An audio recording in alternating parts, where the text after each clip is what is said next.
Imagine for a moment one of your loved ones goes missing. Could they have been kidnapped? Who would have taken them and why? You fear the worst. Or what if your elderly parent has wandered off into the brush with dementia or Alzheimer's? Exposure to the extreme elements could cost your loved ones their lives.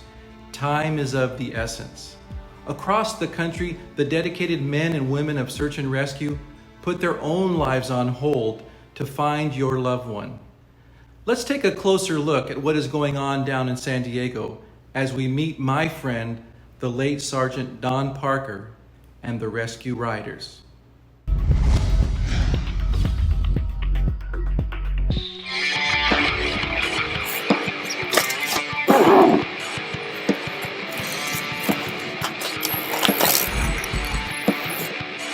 I've been a sheriff's deputy for almost 25 years. I have an embroidery business. I'm a retired Marine.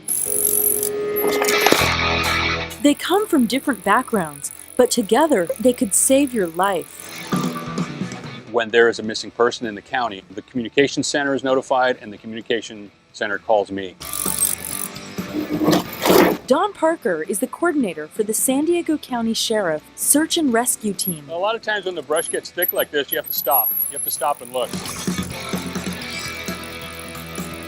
Today's practice ride is in one of San Diego's canyons, mainly untouched by development. Exactly the kind of place someone could get lost. Whether it's a little boy, a little girl, or an elderly person who has got Alzheimer's or dementia, or a lost hiker. If you're driving down the road in an off-road vehicle, you have the disadvantage of the noise of that vehicle. If you're walking down the path, you have the disadvantage of only covering so much terrain. With a mountain bike, it's kind of a good blend between the two. On mountain bikes, they're able to cover more terrain and to stay quiet. So if somebody's yelling for help, you can hear it. You can move along, you can stop. You can listen, you can yell out. And then we generally have two levels of riders. We have support riders.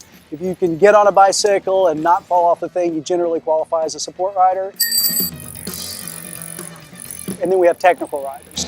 So those riders that are a little more experienced, a little more capable off-road, get where we need to go when we're on a search. This is pretty steep right here. They're medically trained, they practice weekly, and everyone on the team is a volunteer. I wanted to get involved in an organization that gave back to the community, and I like being outdoors, so it seemed like a pretty good fit. Yoo-hoo! I love to mountain bike. This is just great. I can do something that I love to do and help people. They don't volunteer their time just to be in a club. They don't volunteer their time just to have a good time with their friends. They volunteer their time because they want to help the community.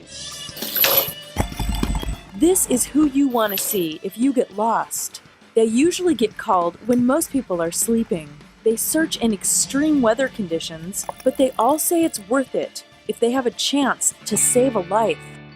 Oh, it's amazing. It's so rewarding. It gives you goosebumps. So consequently, when you're on a team that actually finds a subject alive, there are very few good feelings like that around.